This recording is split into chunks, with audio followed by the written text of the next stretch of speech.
1998 বিশ্বকাপ। ব্রাজিলকে হারিয়ে প্রথমবারের মতো ফ্রান্সের বিশ্বজয়, অনন্য সেই গৌরবের গল্পে দীর্ঘ ২৮ বছর পর কলঙ্কের দাগ। একটি প্রামাণ্যচিত্র সামনে আসতেই বিতর্কের মুখে ফরাসিদের সেই শিরোপা জয়ের গল্প।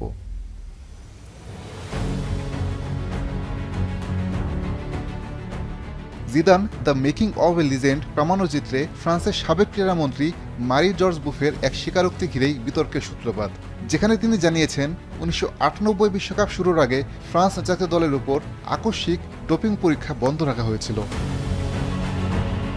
বুফে দাবি করেন, প্রথম সারপ্রাইজ টেস্টের পর ফরাসি শিবিরে অসন্তোষ তৈরি হয়। এরপর বিশ্বকাপ শেষ না হওয়া পর্যন্ত আর কোনো আকস্মিক ডোপিং পরীক্ষা হয়নি। এর আগে 2013 সালে ফরাসি সিনেটে শপথ নিয়ে বুফে বলেছিলেন তার মন্ত্রণালয় কখনোই ডোপিং পরীক্ষা বন্ধের নির্দেশ দেয়নি, যা বর্তমান বক্তব্যের সঙ্গে সরাসরি সাংঘর্ষিক।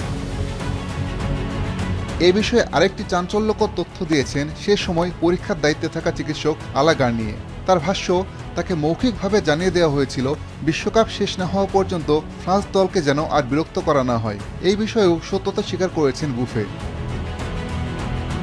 তবে এখন পর্যন্ত এমন কোনো প্রমাণ সামনে আসেনি যা দেখায় যে ফ্রান্সের কোনো খেলোয়াড় ডোপিং করেছিলেন অথবা 1998 সালের বিশ্বকাপ জয় অবৈধ ছিল।